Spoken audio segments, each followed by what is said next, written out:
Die Familie. Stellt sich erst die Frage, was können wir überhaupt mit Platt anfangen?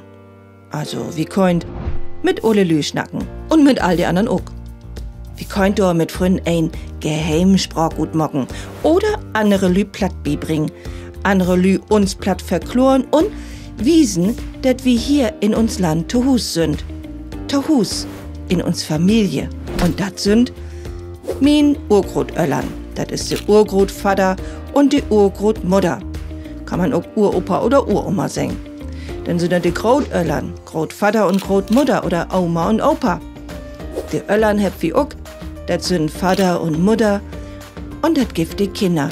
Das Baby, das Lütte, das Lütje, die Söhn, die Jung, die Tochter, die Dehen oder Wicht.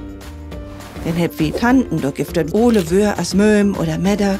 Oder die Onkel, das ist der Ohm, zum Beispiel Hans Ohm. Oder die Cousine, das ist die Braudertochter Wicht, Brauertochter. Oder die Cousin, das ist die Vetter, Braudersöhn, Brauersöhn, Süstersöhn, Schwestersöhn, das gibt so viele Namen dafür. Dann gibt es die Husstäter, die bei uns mitlebt. Das können Hunden, Katten oder vielleicht auch Hasen sein. Und wir haben Frünn, das sind uns Mackers. Die Familie hat den GTS-Kurs Platt in der 5. Klasse von der Regionalschule Rudolf Tarnow in Beutzenburg vorstellt. Robkicken worden ist bei der Karl von Ossietzky-Universität Oldenburg und von den Plattexperten Johann Martin Frahm. Grau Dank geht an die Karl-Töpfer-Stiftung.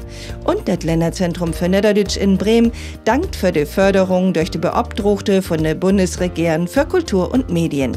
Die Infografiken kann sich jeden ankicken, runterladen und udrucken ob www.lzn-bremen.de. Kick mal in!